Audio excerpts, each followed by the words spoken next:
Porteira aberta, sejam bem-vindos ao podcast do Patrone, espaço para falar do agro com quem entende.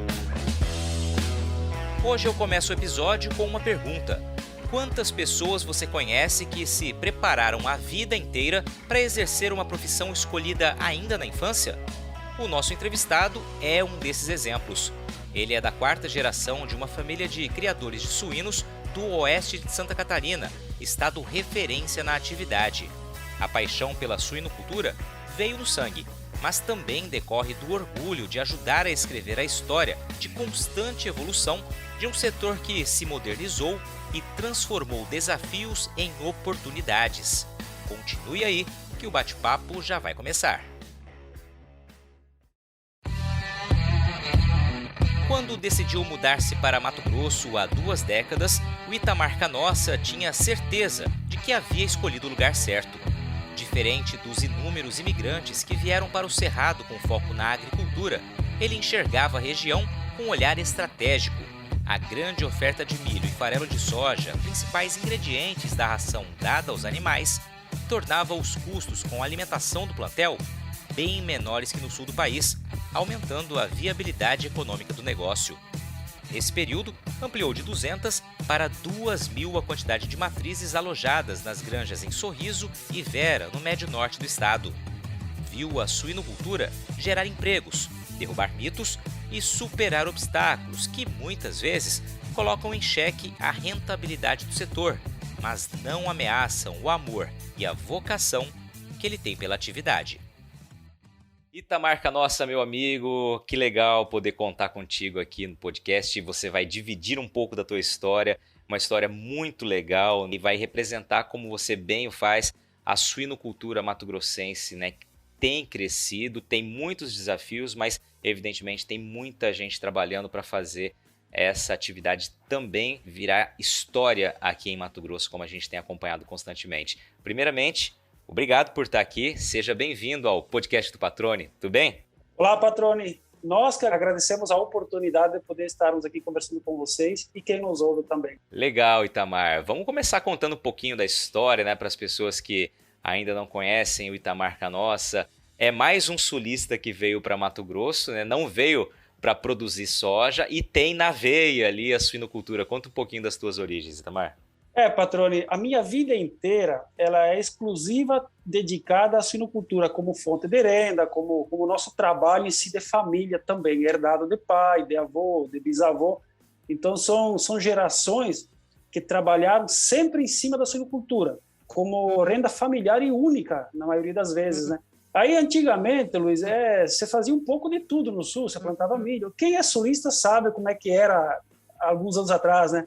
Mas aí chegou um ponto onde um dia meu pai colocou a seguinte situação: a família é pequena, a gente não consegue fazer várias atividades, então assim ele teve sempre uma visão muito empreendedora, uma ótima visão empreendedora, inclusive. E um dia ele chegou para mim e disse: Itamar, ou a gente parte para a lavoura ou para a suinocultura. Claro que a minha paixão sempre foi suinocultura, e a partir daí a gente se dedicou exclusivamente para a suinocultura, aumentando produção de suínos. E aí, a partir desse ponto, tivemos que começar a comprar insumos e coisa e tal, mas sempre direcionado para a suinocultura. E aí, depois, eu dei sucessão a essa ideia, saí de casa. Mas aí, então, Patrone, a suinocultura está no DNA da família já há gerações, que sempre foi feito com muito gosto, né? Que legal, cara. Você é de Santa Catarina, né? Você é de Ceará. Fala um pouquinho sobre a tua infância acompanhando ali, um pouquinho das características das atividades que vocês tocavam, da suinocultura que vocês tocavam ali na família. Conta um pouquinho pra gente como era isso. A Santa Catarina sempre foi o estado maior produtor de suinocultura. E a região oeste, a região de Ceará, o município de Ceará e a região do entorno, sempre foi considerada a capital nacional da suinocultura. Tanto é que chegou a um ponto que tivemos que diminuir a população de animais naquela região. Então é um local onde a tecnologia chegou primeiro, em termos de produtividade, onde os investimentos de empresas, investimentos particulares de famílias, é onde aconteceu primeiro. E aí a Seara tem a própria marca Seara, foi difundida, começada ali, onde havia um frigorífico com esse nome, e mundialmente ficou conhecida. Sempre morei ali, meu pai também. Foi o seguinte, aí depois, quando eu comecei o meu empreendimento, foi justo numa época onde não me permitia mais ficar ali naquela região. Por quê? Porque já havia uma superpopulação de animais e a questão ambiental já era crítica, já era um problema. Socialmente não, porque você tinha gente para trabalhar, você tinha como vender os animais, transportar sem problema nenhum. Mas aí, já que eu ia começar aquela situação, eu tive que sair e procurar um lugar diferente para poder dar continuidade à minha atividade, a qual, patrão, foi aonde eu me preparei a vida inteira para isso, né? Inicialmente acompanhei do meu pai, meu avô, e aí depois foi minha formação profissional de técnico em agropecuária, administração de empresas, ela foi direcionada para ser suinocultor. E aí, procurando e tudo mais, chegamos à conclusão que aquela região não tinha condições. Foi nesse ponto que aí partimos aqui para o Mato Grosso, e é onde descobrimos uma fronteira magnífica, Patrone, há 20 anos atrás, extremamente boa, em todos os sentidos, no caso, para se fazer suinocultura e suinocultura com qualidade também. Itamar, que legal ouvir esse depoimento, esse relato. A gente sabe que a história aqui do Cerrado foi transformada, né? Viramos o celeiro do mundo, né? Não só do Brasil, por conta dessa migração, né? Muito dessa migração de sulistas que vieram para cá em busca de oportunidades, né? Na produção de grãos aí.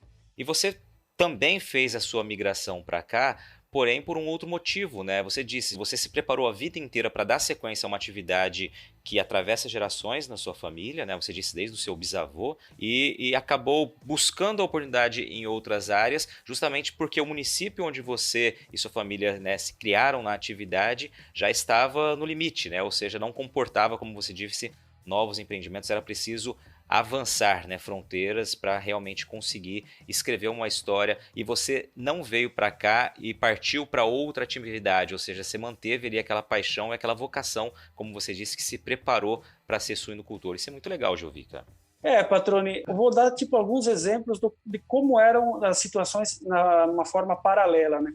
Santa Catarina, o milho extremamente caro na época já, não havia milho no ano todo, já havia uma escassez de milho, de matéria-prima, você tinha situações assim onde você tinha que trazer milho de longe, estava se tornando inviável o milho. Em Santa Catarina, quem tinha um pouco de visão a médio e longo prazo, percebeu que não havia como produzir mais milho, porque a área já era toda ocupada, e aí você sabia que você eternamente você iria enfrentar esse problema, tanto é que é o que está acontecendo. E aí, quando você já percebe esses problemas e você começa a procurar um local onde você evita essas situações. E na época, inclusive, hoje não é diferente, o melhor ponto para se trabalhar a suinocultura era o Mato Grosso. Por quê? Havia milho em abundância, água muito mais ainda, porque aqui nosso recurso hídrico aqui é fenomenal, você encontra água de qualidade e o volume que você precisa, né? O mercado consumidor aqui era bom já e a produção ainda era fraca, produção de carne suína. Então você tinha que trazer, você tinha que importar de outros estados essa carne e ela chegava aqui, claro, pela logística nossa aqui, ela chegava muito cara. Então, quando você começava a fazer um cálculo de custo de produção, você viabilizava plenamente a produção suína aqui em loco. Porque você tinha que trazer de fora. Um dos poucos problemas era trazer a nutrição de fora. Tinha que trazer de São Paulo, trazer do Sul. Mas como era um volume pequeno, você colocava num caminhão, trazia facilmente produtos para alguns meses, né? O produto em volume, que é o milho e o farelo de soja, havia aqui disponível e bem mais em conta. Então, a margem de lucro aqui, na época, era bem superior à margem de lucro na produção do Sul. Outra situação que ficou totalmente diferente, que o Sul, já a produção de suíno, ela é quase que totalmente de integração, onde você trabalha junto com uma empresa, essa empresa te presta assistência técnica, ela te ajuda financeiramente em várias situações, mas ela não faz isso à toa, ela vai te cobrar um percentual em cima da tua margem de lucro. Aqui, totalmente diferente, não havia integração. E aí eu me tornei, no caso, um produtor independente. eu tive que aguentar todos os impactos de mercado, de compra, de preços, de tanto de insumos quanto de suínos, mas, como eu falei anteriormente, a gente havia já se preparado para essa situação. E aí, diante disso, é que você sendo competente, você consegue uma margem de lucro muito melhor. E foi o que aconteceu. Você produzia de forma barata para atender o mercado local, que pagava muito melhor na época do que o mercado do sul do país, né, Patrônio? Legal, cara, legal, exatamente isso. Só para te perguntar, quando você veio para cá, você não ficou tentado também a se tornar um produtor de grãos? Ou já não havia mais espaço? Você disse 20 anos, então foi no início da década de 2000. Isso, Patrônio, foi em janeiro de 2000, meu pai e eu visitamos aqui e compramos uma chácara, 25 hectares, era o que dava para comprar na época. Financeiramente, a nossa família sempre foi muito, como todo bom brasileiro, né, Patrônio, muitas dificuldades financeiras. A gente vinha saindo de uma situação complicada e aí eu fico muito feliz por ter conseguido comprar essa área. Meu pai me ajudou. Sem meu pai, com certeza, não teria conseguido tal situação. E foi o que deu para fazer no momento. Então, quando você pensava em entrar para a agricultura, a nossa situação financeira e já o valor das áreas, já naquela época, já havia muitos anos de Mato Grosso de terras abertas, já tinha ficado cara, já tinha ficado inacessível para a nossa condição financeira. E aí não havia oportunidade de fazer isso. Mas, enfim, eu já me sentia muito feliz em estar aqui e poder comprar milho a qualquer momento a um preço muito bom. E aí você faz uma segunda análise que até então não viabilizava você comprar terra para produzir milho e soja para criar suínos. Era perfeitamente viável você comprar. Por quê? Porque você já comprava num preço bem em conta. Eu falo isso, o milho em 2001 nós pagávamos aqui R$ 7,80, R$ 8 a saca, e o farelo de soja você pagava 180, R$ 200 a tonelada. Hoje você fala de 10 vezes o valor do milho, de 8 para 80, e a tonelada do farelo você fala de R$ 200 a tonelada. Esses dias chegamos a R$ 2.600 a tonelada, então quase que multiplicou por 10. E o suíno saiu de R$ 2 para R$ 5 ao quilo, né? Então você vê como a gente perdeu esse poder de compra. Então, na época, não tinha nem... Se eu tivesse, por exemplo, se eu tivesse condições financeiras, eu não investiria em terra. Eu investiria em produzir suínos. Era muito mais viável fazer isso, né? E aí é uma espécie, entre aspas, de você ter terceirizado essa produção de milhos, que seria matéria-prima. Hoje, lógico, se houvesse a possibilidade lá atrás e ter uma visão do que aconteceria, logicamente, teria entrado para a produção de grãos também. Mas, enfim, Patrônio, a gente fez o melhor que pôde com o que tinha na mão na época, né? Mas é exatamente isso, como você bem descreveu, né? Você tem que olhar, claro, o momento, né? Então, você chegar com 25 hectares para Mato Grosso é uma terra pequena que não daria escala, né, para você produzir grãos, né? Evidentemente, mesmo naquela época. E você já tinha no sangue a vocação, a paixão pela atividade, obviamente. Todo o planejamento foi feito em cima da suinocultura. Antes da gente avançar um pouquinho nessa história aqui em Mato Grosso, eu queria só, por curiosidade, saber como que era o Itamar moleque, o dia a dia do Itamar moleque lá em Ceará, né? Como você disse, você cresceu na suinocultura. Como que era a tua relação assim com a própria atividade? Você diariamente estava ali? Como que você desenvolveu essa paixão, além de, claro, conviver com isso, né, de família?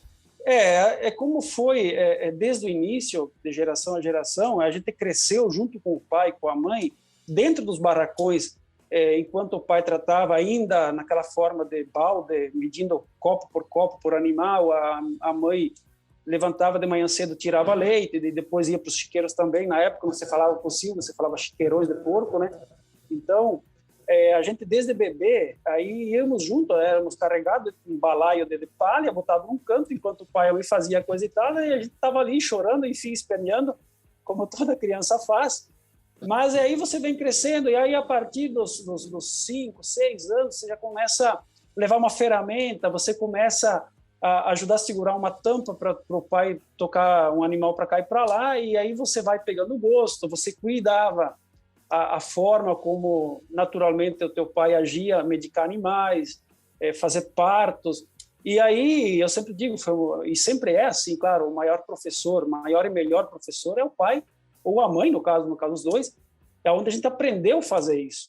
Então, desde que eu me entendo por gente, a gente sempre esteve junto e respeitando cada etapa da vida, mas sempre disponibilizando a ajuda na atividade, né? E aí, depois de um bom tempo, e a gente começa a ter interesse em administrar o próprio negócio da família, bem monitorado pelo pai, e o pai ia orientando, e aí começamos a ter nosso próprio negócio, nossa própria renda.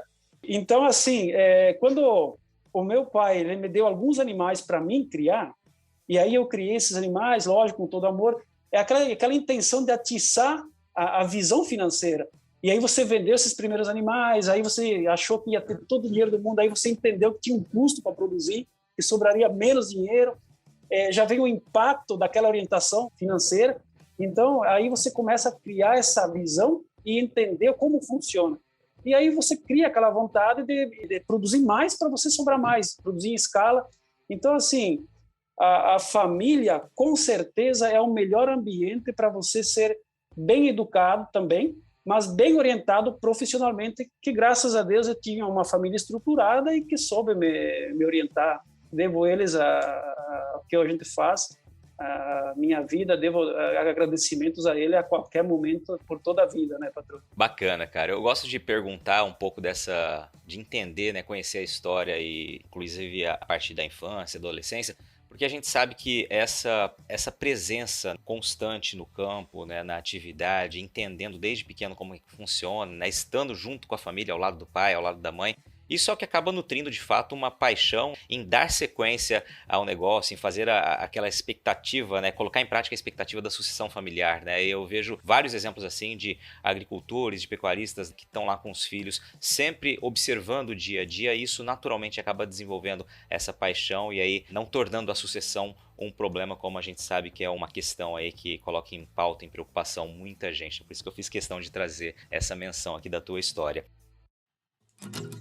Se tem uma coisa que eu aprendi durante todos esses anos acompanhando a agricultura, é que uma boa safra tem que começar com um bom plantio.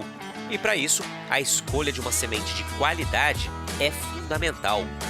Na Agrosol Sementes, a excelência dos produtos e serviços oferecidos é condição seguida à risca para garantir os resultados e a satisfação do agricultor.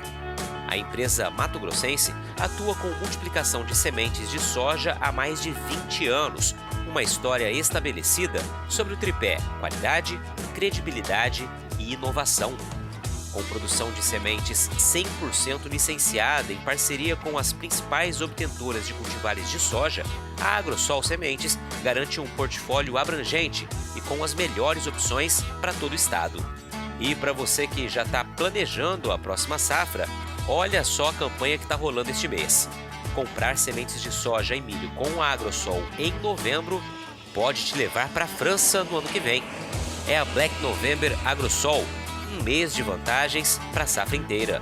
Para saber mais detalhes e todos os benefícios de participar dessa promoção, é só entrar em contato com a equipe de vendas ou acessar as redes sociais e o site da Agrosol, que é o www.agrosolsementes.com.br. Agrosol Sementes, germinando o futuro. Aí voltando para Mato Grosso, Itamar, você começou com 25 hectares já na região médio-norte do estado, né? Ou seja, onde as terras também são muito valorizadas, já eram à época, né? Mas é o corredor onde mais se produz grãos, por isso esse olhar ali, porque você precisava justamente de uma grande oferta, né, de matéria-prima para você utilizar na alimentação dos animais. Como começou seu plantel e como que foi a evolução nesses 20 anos ao longo da atividade aqui em Mato Grosso?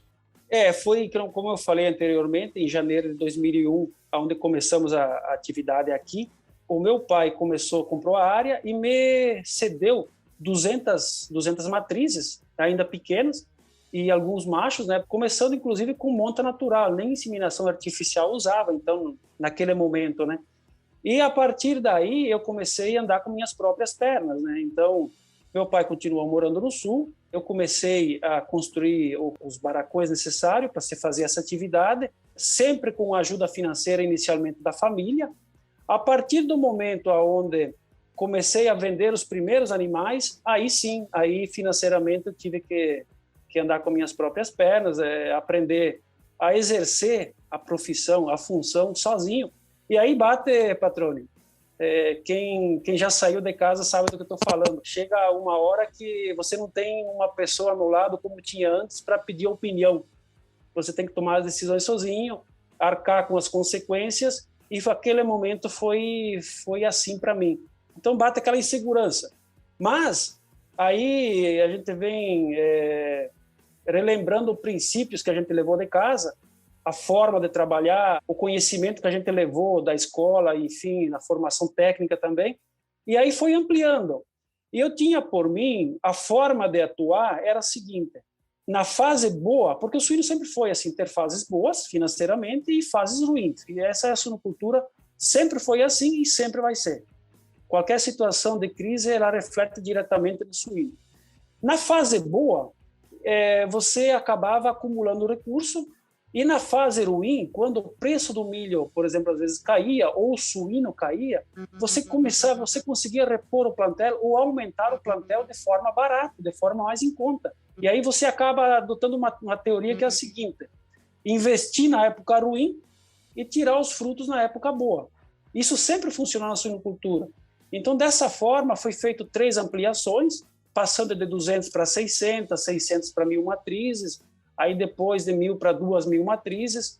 Então, assim, houve uma constante evolução e aumento, e nesse meio tempo também a gente teve que evoluir no uso de tecnologias, em manejo de animais, atendendo o bem-estar animal, principalmente evitando assim problemas ambientais. A suinocultura, você sabe, patrone, ela é uma atividade complicada ambientalmente, se mal feita. Agora, ela é o patinho feio. Agora, quando você trabalha de forma adequada, é uma das melhores atividades na questão ambiental também. Por quê? Porque hoje, com a tecnologia existente que a gente pode adotar dentro das granjas, e não são extremamente caras, elas são viáveis, perfeitamente viáveis. Você consegue produzir energia elétrica, você consegue produzir biofertilizantes. Então, o que era um problema, em algumas vezes, no decorrer desses 20 anos que eu percebi, acabou sendo uma fonte de renda, e rendendo mais do que a própria atividade suinícola. Por quê? Porque em épocas onde o suíno ele produz no vermelho, produzindo com prejuízo, aquela fonte de renda ela permanece. Você continua produzindo energia, você transforma o gás metano, queimando ele em energia elétrica, e aí toda e qualquer granja ela consegue ser autossustentável. E ainda há uma sobra de energia. Então, quando você fala em produzir energia, ainda mais agora que a gente tem esse assunto em foco, inclusive agora nessas épocas de energia cara, a gente injeta na rede essa sobra. Então, muitas vezes, as pessoas da cidade, as pessoas da empresa acabam usando uma energia que foi produzida aqui mesmo, na granja de suínos. Então, essa pessoa, esse comércio, esse local, ele não é beneficiado só pela produção de carne, pela produção de salame, pela produção de comida.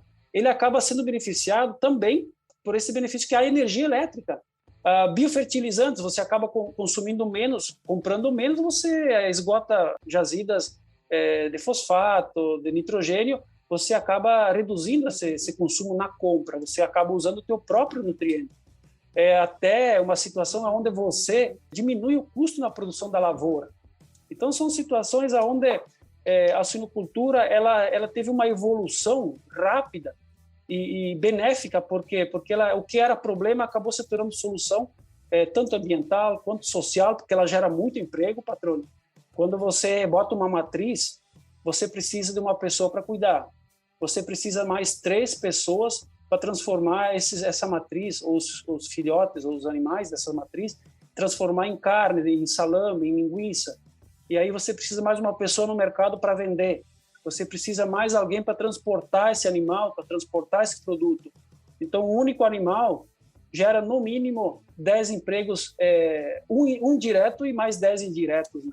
E aí você falou de todas essas potencialidades com o advento da tecnologia, né, e de toda a transformação do que era um problema ambiental, né, em oportunidades, como você bem descreveu. Eu queria só aproveitar a tua expertise aqui, Itamar, Porque a gente sabe que muitas das pessoas que estão ouvindo o podcast agora não têm uma relação próxima com a suinocultura. Então acho que é uma oportunidade para você explicar como que é produzido tudo isso que você disse, né? Ou seja, o que mudou nas granjas para que passasse a ser produzida energia também. Eu queria que você explicasse um pouquinho isso para que fique claro para todo mundo que está ouvindo. Na verdade, Patrone, quando as pessoas elas ficam sabendo do processo, elas até desconfiam de tão simples e tão prático que é essa situação.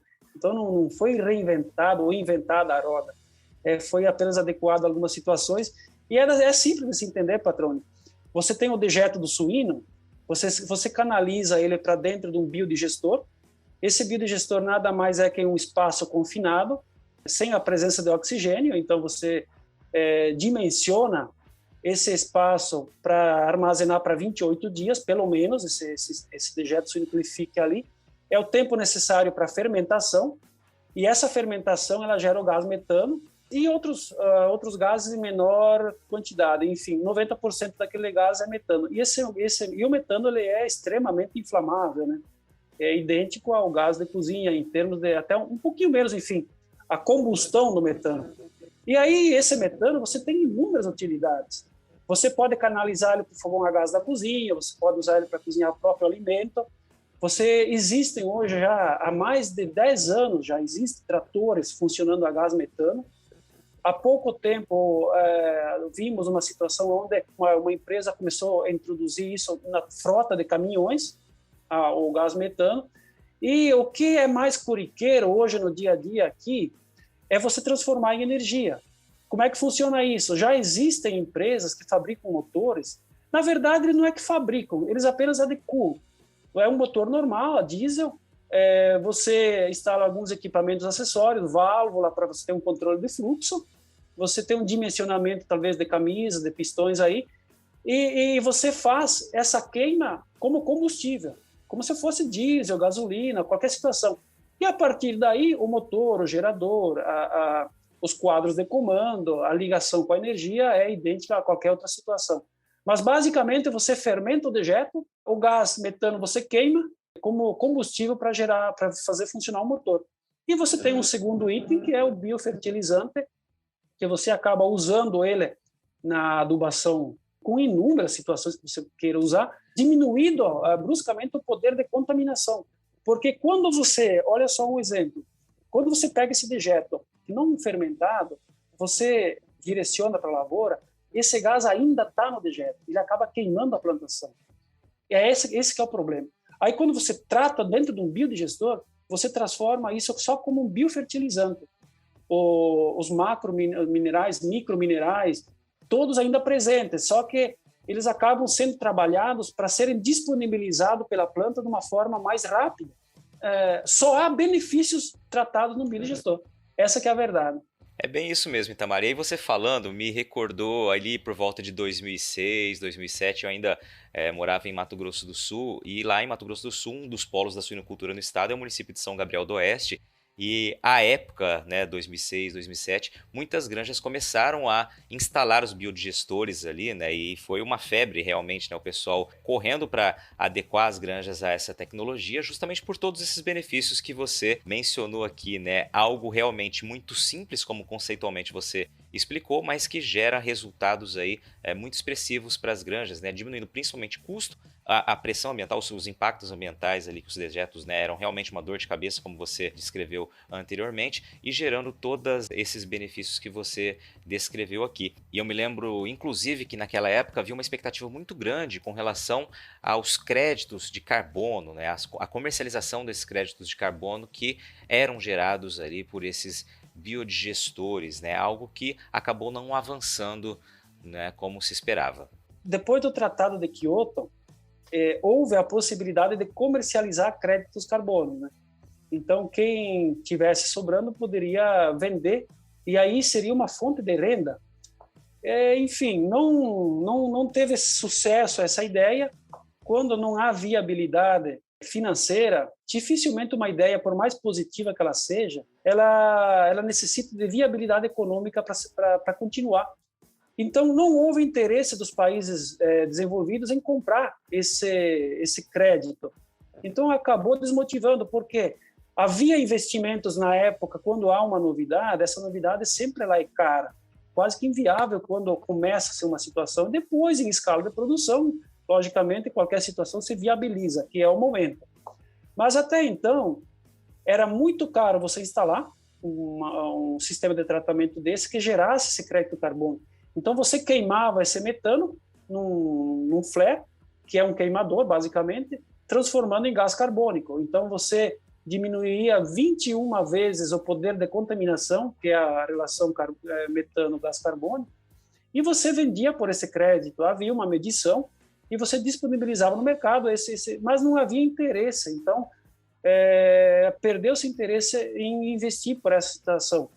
E daí, então, acabou meio que essa moda, como eu falei anteriormente, essa situação não tendo mais tanto interesse. Acabou os investimentos que eram feitos caros, inviabilizados, e daí a silvicultura parou de investir nessa forma de tratamento. Por quê? Os órgãos ambientais, eles nos exigem, aqui na ponta, na produção, que a gente trate o dejeto, mas não diz qual tratamento, existem vários, né? Então, logicamente, a gente procura o mais em conta, que atenda às exigências, né? Que atenda a essas questões ambientais, já que o biodigestor era muito caro.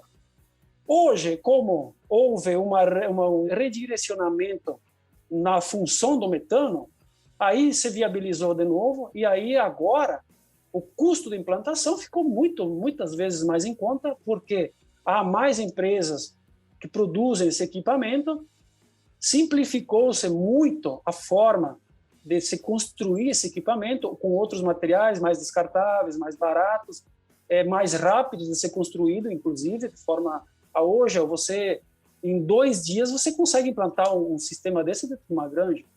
Então, naquela questão lá atrás dos créditos carbono, houve um desinteresse por quem devia comprar o crédito. Então, nós que estávamos produzindo, não tínhamos para quem vender. Ele desvalorizou, não viabilizava. E é o que a gente está falando quando você fala em COP26. Hoje você volta à tona nessa questão ambiental, onde o Brasil é detentor de reservas, detentor de um ativo ambiental, e ele tem que ser recompensado por isso. Ele é guardião desse patrimônio. Aí não adianta, já uma posição pessoal minha, patrimoniológico, né? Há quem cobre, mas não há colaboradores que venham se dispor a viabilizar isso, né? Então, a gente acaba, Patroni, eu vou usar outro termo mais simplório, mas a gente acaba sendo bandido e nos impõe isso na cabeça, que somos destruidores da natureza, e não é verdade. Isso é totalmente errado, porque nós produtores, tanto produtores de carne quanto lavoureiros, nós somos obrigados, e por órgãos ambientais, e também por nossa própria consciência, que a gente tem que proteger os mananciais de água, que a gente não pode poluir, que a gente tem que derrubar só a mata necessária. Então, se a gente não fizer isso, a gente, entre outras tantas coisas, a gente é penalizado.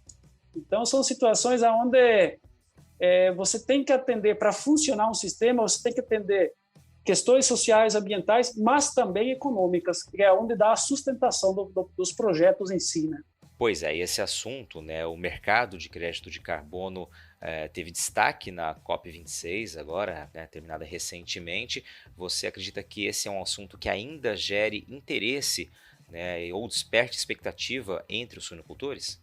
Eu acredito que sim, Patrone. Na verdade, você teria que ter uma bola de cristal para tentar imaginar o que aconteceria, porque ela dará certo quando os países desenvolvidos se envolverem de fato, porque o dinheiro está nas mãos deles. Então, se não acontecer adversidades que forcem esses países a, de fato, enxergar isso de forma séria, e o que seriam essas adversidades? Alteração da temperatura, falta de chuva, chuva em excesso, mais localizado num ponto, no outro, aonde comecem a acontecer problemas da natureza, na natureza em si, enfim, desertificação.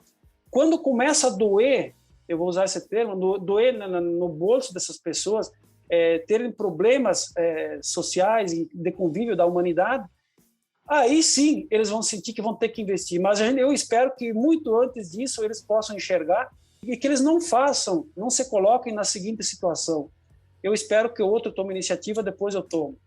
Eu considero que países, administradores coerentes, eles tomem iniciativa que sirva de exemplo para outros. Então, quando você usa como exemplo Brasil, eu vou te dar uma situação que a gente sabe perfeitamente. O Brasil é visto hoje com uma visão negativa no exterior, mas não é isso. Quando você começa a medir áreas, quando você começa a ver o tamanho da nossa reserva, que é conservada, que é protegida, na verdade, nós somos o exemplo para essas pessoas. Eu visitei, Patrone, pessoalmente alguns países onde não há, basicamente, reservas, ou elas foram recolocadas depois. Então, as florestas nativas, elas são muito poucas. Então, já se destruiu. Então, fica fácil alguém olhar os defeitos dos outros. Então, são situações onde o Brasil, hoje, ele é exemplo, sim. Tem problemas? Claro que ainda tem. Mas, num tempo muito curto, com certeza seria resolvido ainda mais rápido se houvesse esse entendimento de que deveríamos ser valorizados por esses ativos ambientais. Você sabe que, além de ser o maior produtor de soja do Brasil, Mato Grosso também é uma referência na exportação do grão para outros países, né? Mas você sabia que o consumo da soja mato-grossense dentro do estado tem crescido gradativamente? Nas últimas 4 safras, o aumento médio da nossa demanda interna girou em torno de 5% ao ano, resultado direto do investimento na verticalização da produção, como o que é feito pela Ruth Brasil. A empresa processa mais de 1.000 toneladas de soja por dia, transformando o grão em farelo, que atende aos mercados nacional e internacional, e óleo, que é direcionado para a produção de biodiesel. Instalada no Distrito Industrial de Cuiabá, a fábrica vive um momento de expansão, com expectativa de ampliar já para o ano que vem a capacidade de processamento para 1.400 toneladas de soja por dia. Fundada em 2016 por empresários com mais de 30 anos de experiência no agronegócio, a Ruth Brasil prioriza a qualidade dos produtos e serviços prestados, seguindo rigorosos programas de boas práticas de fabricação, com o orgulho de ser uma empresa que acredita em Mato Grosso. Para conhecer mais, acesse www.rutbr.com.br.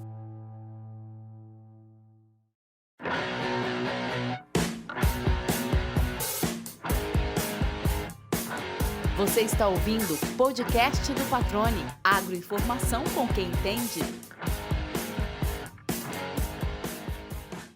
Bom, Itamar, agora vamos trazer um pouquinho da realidade atual da suinocultura no que diz respeito à viabilidade econômica, né? A gente atravessa um momento em que, como você já destacou ali um tempinho atrás na sua fala, os custos estão nas alturas, o que torna, claro, a necessidade de que a atividade seja muito eficiente para que possa, se pelo menos, empatar ou gerar uma certa receita. Como que é o momento atual da suinocultura na sua avaliação? A suinocultura mato-grossense, Patrone, ela vem passando momentaneamente agora, uma situação delicada, porque o custo de produção hoje no Mato Grosso, eu falo uma média, porque não é exato, cada granja tem seu próprio custo. Ela hoje está em R$ 5,50 a R$ 5,60 para se produzir 1 quilo de suíno.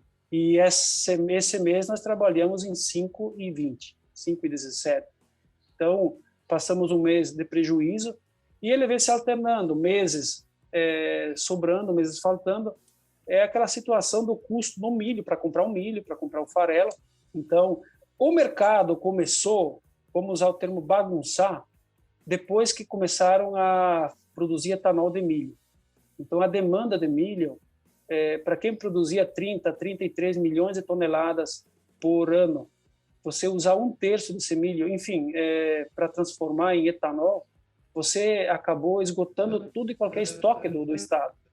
E passamos de uma faixa de preço de R$16, em torno de R$16, para R$32 e R$34.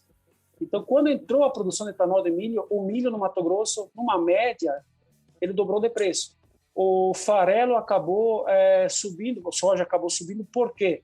Porque quando uma das atividades se torna mais lucrativa, a tendência do produtor é partir para essa atividade. Você deixa de produzir um pouco de soja para produzir mais milho. E aí acabou arrastando o soja e o farelo de soja na mesma situação. A gente teve um segundo ponto, a pandemia. acabamos tendo problema com transportes marítimos, acabamos com demanda, com produção, com mão de obra, enfim, todo mundo sabe do que eu falo. Esse milho passou de 32, 34, chegamos aqui em Sorriso, que é um polo produtor, a R$80 a saca. O farelo, o soja em si, que se trabalhava na faixa de R$70 a saca, onde era um preço bom, passou a 100 e chegamos a R$160 a saca. E o suíno, ele vinha trabalhando antes dessa subida da matéria-prima nossa, que é o soja e o milho, antes dessa situação, nós trabalhávamos o suíno a R$4,50. Nós tínhamos uma margem confortável, não era exagerada, era uma margem que nos permitia cobrir custos fixos e custos variáveis, e havia uma margem de lucro. E aí, depois dessa situação, o suíno ele passou de R$4,50 para R$5,50. Então, aí que nós começamos uma era na suinocultura mundial, inclusive, agravado com doenças sanitárias na China, na Alemanha, em outros países, onde a oferta também reduziu. Então, nós começamos a entrar numa era de prejuízo para a suinocultura. Então, o que aconteceu? O produtor independente, como ele não tem um auxílio de empresas, porque ele está no mercado à deriva, ele acabou sendo o maior afetado. As pessoas, naturalmente, quem não era competente, quebrou, fechou. Os mais eficientes, que se preocuparam com tecnologia, enfim, em produtividade, são os que estão rastejando agora aqui, tentando se manter no mercado. Agora, os suinocultores integrados às empresas, esses conseguem trabalhar de uma forma mais tranquila. E são as pessoas, são os suinocultores que permanecerão num futuro próximo.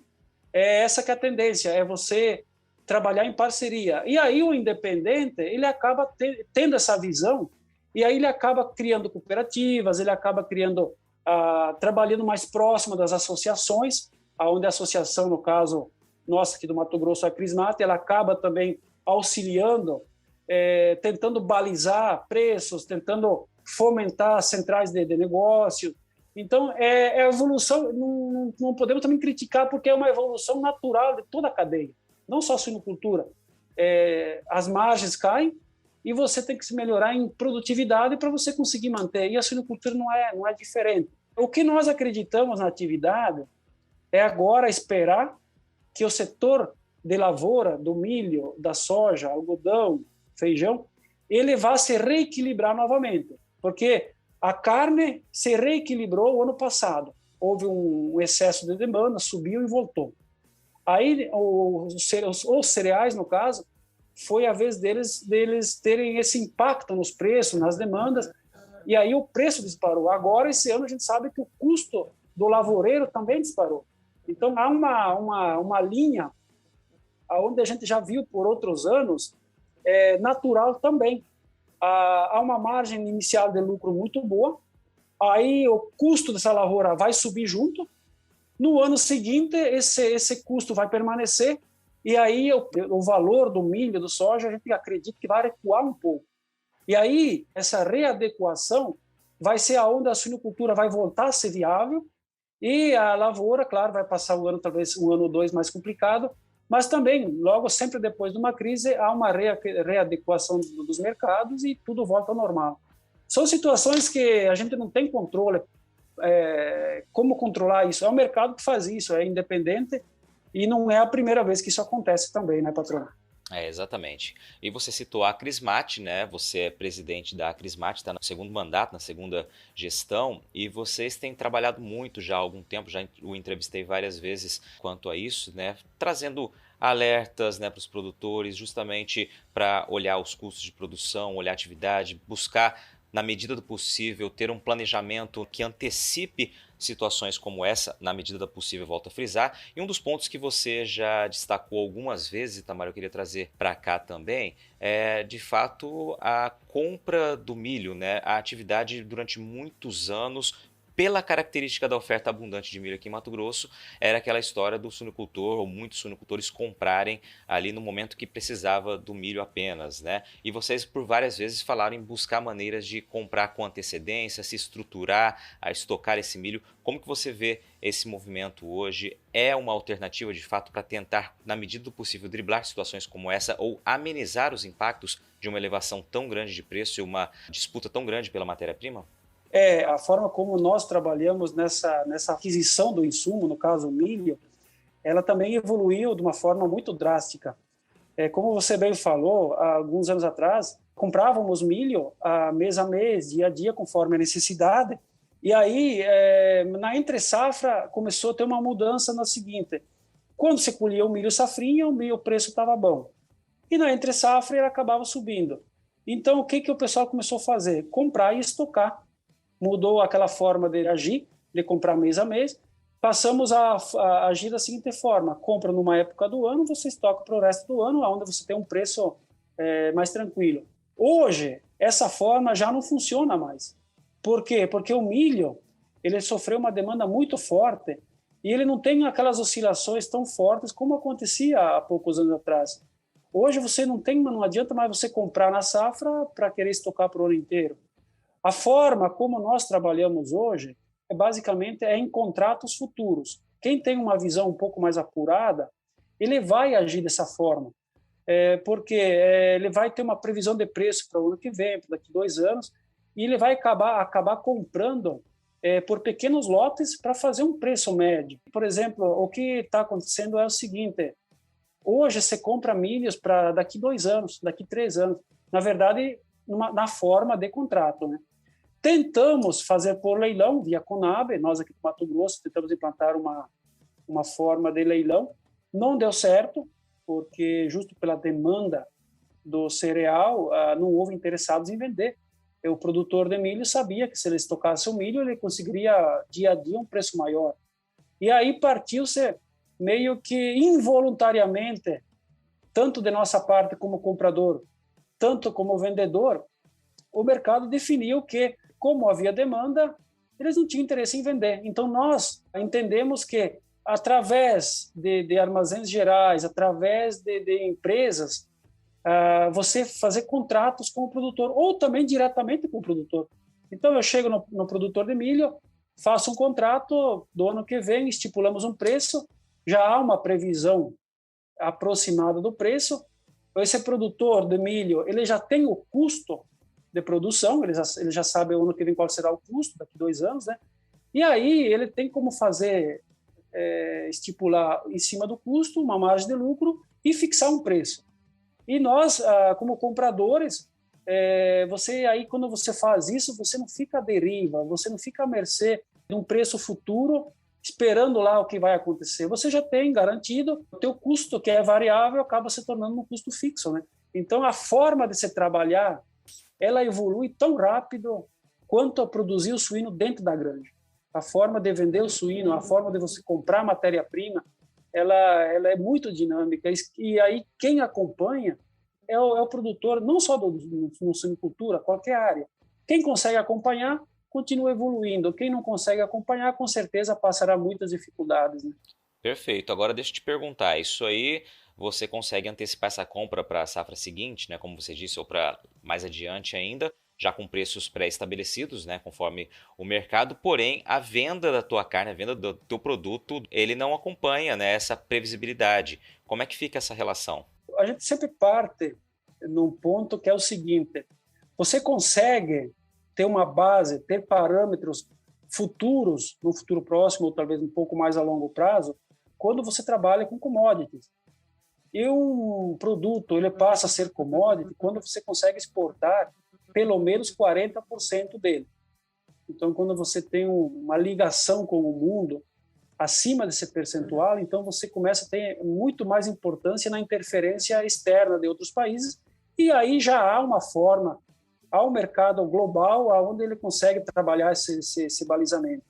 A suinocultura não atingiu isso ainda. O maior volume ainda é consumido dentro do país.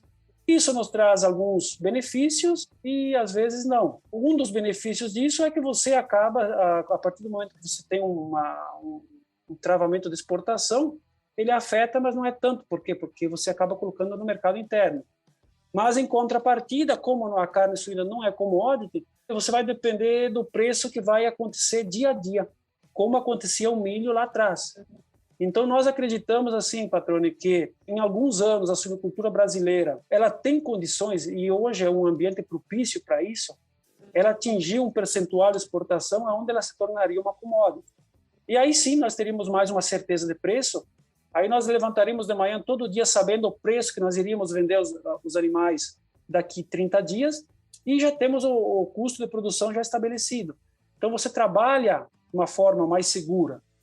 Hoje não, hoje inacreditavelmente você não sabe se você vai no fim de um ano, se você vai ter lucro ou prejuízo. Inacreditavelmente você não sabe se você vai estar produzindo daqui a um ano. Porque são situações, quando elas convergem negativamente, mais de uma situação dessa, a chance de você quebrar, de você fechar o teu negócio é muito grande. Eu digo situações que convergem negativamente, você tem uma questão de mercado, você tem uma questão sanitária, só essas duas, ou só a sanitária, é o suficiente para você quebrar a atividade de um país inteiro. Aconteceu na Alemanha, aconteceu na China, por causa da peste suína africana, que eu vou dar um exemplo, né? E então a gente fica muito à mercê de várias situações, né, Patrone? O que a gente trabalha sem saber o amanhã como é que vai ser. Mas as entidades, elas estão trabalhando seriamente a nível nacional, as estaduais, já vêm fazendo um trabalho de propaganda, de qualificação de mão de obra, de apresentação da carne mais bem apresentada.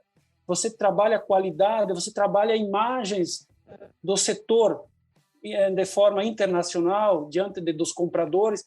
E daqui a pouco, não tenho a menor dúvida que nós iremos vender carne para o mundo inteiro em maior volume. A gente já vende, mas em maior volume, porque eu sou franco em falar para você, Patrone, a gente não deve em nada, em qualidade, e alguma coisa ainda em logística, com certeza, mas já iremos resolver com ferrovias, com melhoramento em rodovias. Então, a partir do momento que a gente resolve alguns gargalos aqui, nós temos condições de fornecer comida ainda mais do que já é hoje. Hoje, de um de 5 pratos no mundo, um é a alimentação do Brasil que está lá. Tranquilamente, nós conseguiremos ser mais que isso também. Maravilha, aí ficou claro, né? Ou seja, essa previsibilidade de comprar o milho é porque você evita o risco de lá na frente a matéria-prima estar com um preço ainda mais elevado, então você tem essa previsibilidade, o mercado te aponta, porém você garante matéria-prima, mas não sabe por quanto vai acabar vendendo a sua produção. É esse risco que você bem descreveu aqui. Exatamente, patrão. Qualidade e credibilidade. Na era da informação e com tantas notícias falsas, é fundamental saber onde encontrar conteúdos produzidos por quem sabe que o bom jornalismo exige responsabilidade. E foi comprometido com você que o portal Leia Agora montou uma estrutura robusta, com uma equipe experiente focada em comunicar de um jeito diferente e dinâmico. O portal se tornou a primeira multiplataforma com conteúdo online e audiovisual em Mato Grosso. Lá você fica sabendo tudo sobre política, esporte, cultura, entretenimento e também sobre agronegócio. Toda quarta-feira à noite tem o programa Agro Agora, apresentado pela produtora rural Adriane Steinmetz, que, aliás, foi a entrevistada do episódio número 5 do podcast. Vale a pena você conferir a história dela. No Agro Agora, a Adriane fala de temas importantes do setor, com o conhecimento de quem também está do lado de dentro da porteira. Para acessar todo esse conteúdo no site ou nas redes sociais, é só digitar leiagora.com.br. Itamar, agora eu queria que você pudesse rapidamente trazer um panorama da suinocultura aqui em Mato Grosso em termos de números, né? Você já falou que a gente tem um foco maior no mercado interno, né? No consumo interno, exporta ainda um percentual pequeno, né? E quantas matrizes, qual que é o número aqui da atividade e para onde você acredita que a nossa suinocultura vá nos próximos 5, 10 anos? Para onde a gente vai chegar? Hoje o Mato Grosso ele tem 160 mil matrizes nas granjas tecnificadas. quando se fala que há algum grau de tecnificação dentro de granjas e animais confinados. Logicamente, há animais de fundo de quintal e tudo mais, mas a gente considera esse número. 80% dessa produção, de 75% a 80% aproximadamente, porque isso alterna a cada momento, né? Ela é consumida fora do estado, ela tem que ser levada ou animais vivos, ou através de carcaças ou cortes em outros estados. Apenas 20%, 25% do que se produz se consome no estado. Até porque sempre tem alguma coisa que vem de fora para dentro também. A gente tem um livre comércio, enfim, a gente tem que lidar com essa situação. Exportadas, numa média de 4% a 5%. É um estado que exporta muito pouco, por várias questões, e a principal dela é logística. A partir do momento, como eu falei, que a gente consiga resolver alguns gargalos, com certeza exportaremos mais. Por que a gente vai exportar mais? Porque a gente consegue produzir a carne mais barata do Brasil. A gente consegue fazer isso por quê? Porque o milho aqui ainda é o mais barato, o soja ainda é o mais barato, e também da mesma forma por causa da logística. Então, quando conseguirmos tirar a carne daqui para exportar via ferrovia e portos, com certeza a nossa competitividade será muito maior. E hoje somos o 5º estado em produção de carne suína do Brasil. O Sul, tradicionalmente, os 3 estados, e aí você tem Minas Gerais e aí o Mato Grosso. São grandes produtores de suínos hoje. Perfeito. Então a expectativa permanece. Aí eu faço uma pergunta para você, né? Acho que a resposta é clara, mas vamos lá.